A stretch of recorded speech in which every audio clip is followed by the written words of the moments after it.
बिस्मिल्लाहिर्रहमानिर्रहीम। अस्सलाम वालेकुम स्टूडेंट। कैसे हैं सब? उम्मीद है सब खैरियत से होंगे।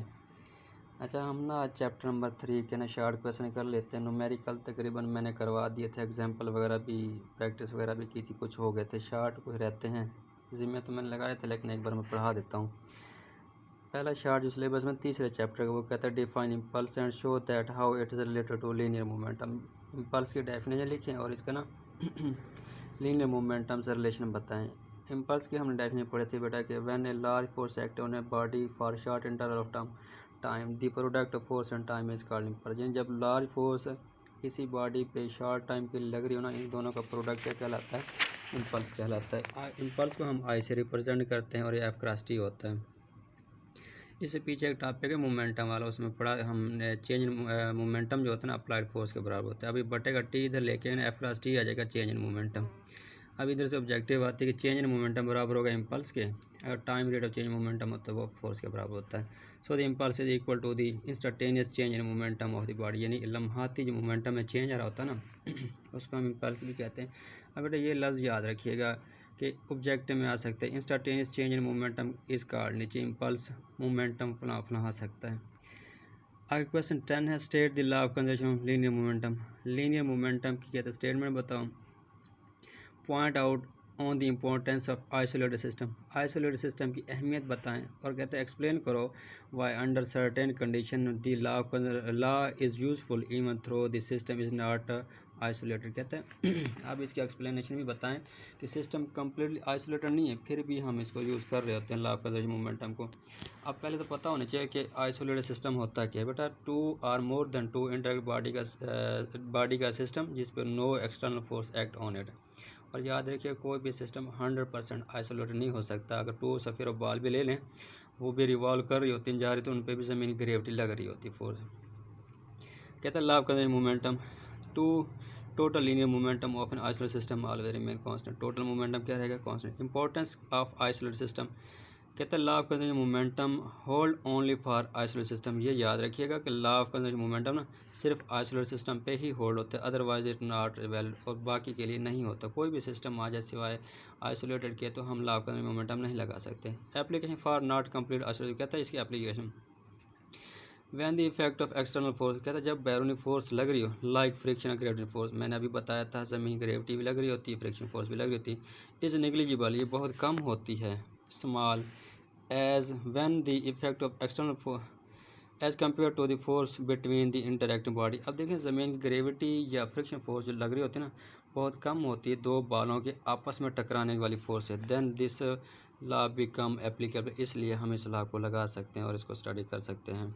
आगे क्वेश्चन नंबर है 11 कहता है ये है explain the difference between elastic and inelastic collision. Elastic और इनलास्टिक कोलिजन में डिफरेंस बताएं। Explain how would a bouncing ball behave in each case.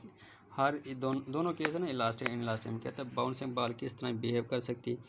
ये प्लॉसिबल रीज़न प्लॉसिबल होते परफेक्ट रीज़न बताएं for the fact that kinetic energy not conserve in most case. मुख्तलिफ कहते हैं ज़्यादा केस में ना काइनेटिक एनर्जी कंजर्व नहीं होती, इसकी वजह बताएं।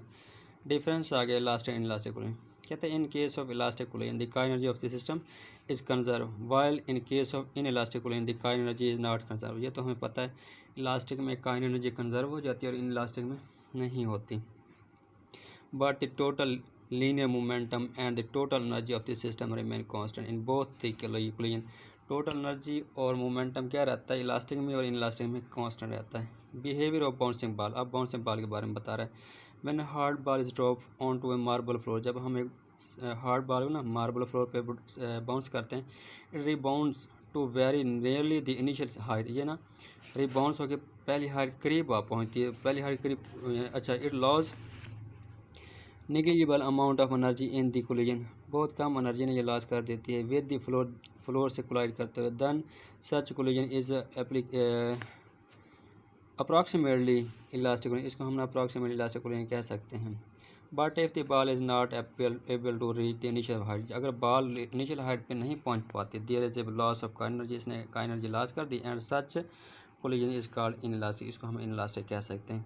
सोलर रीज़न इसकी ये कहते हैं in case of inelastic collision में the loss of kinetic energy is due to frictional of ball with floor, यानी कि इन इलास्टिक इक्विलिब्रियम में जो एनर्जी लास्ट हो जाती है ना वो फ्लोर से ना कोलाइड करते हुए एनर्जी अपनी वेस्ट कर बैठती है। Friction of ball and air, जब वो जा रही है हवा और बॉल के दरमियान जो फ्रिक्शन है उसकी वजह से एनर्जी वेस्ट होती है। साउंड जब टकराएगी वो भी वेस्ट होगी, इस वजह से ना वो पहली हाइट तक नहीं पहुंच पाती। तो ये हम कह सकते हैं कि इन इलास्टिक इक्विलिब्रियम है। अब उसके बाद क्वेश्चन नंबर है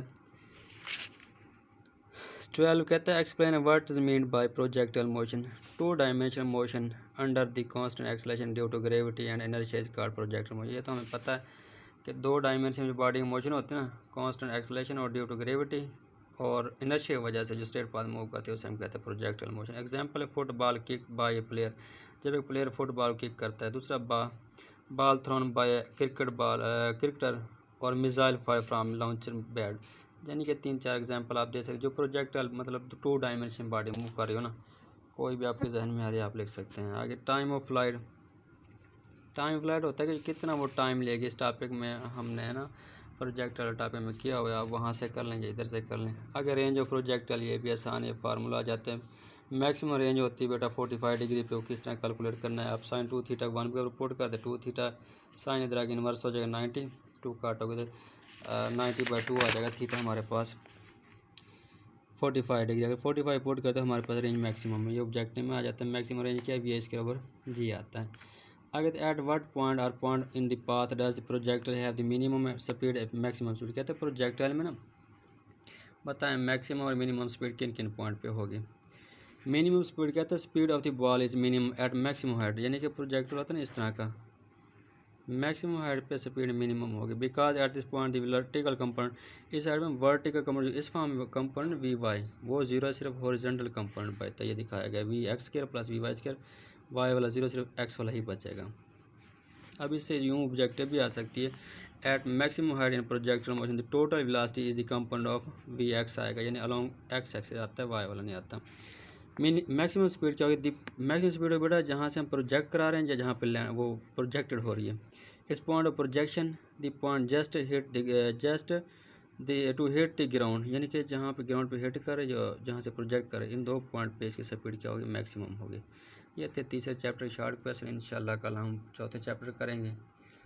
और अगर कोई प्रॉब्लम हो तो बेटा आप मुझे मैसेज करके बता दिए किसी भी टॉपिक में, दोनों चैप्टर में से मैं समझा दूँगा और बहुत जल्द टेस्ट होगा इंशाल्लाह, अल्लाह खैर करेगा।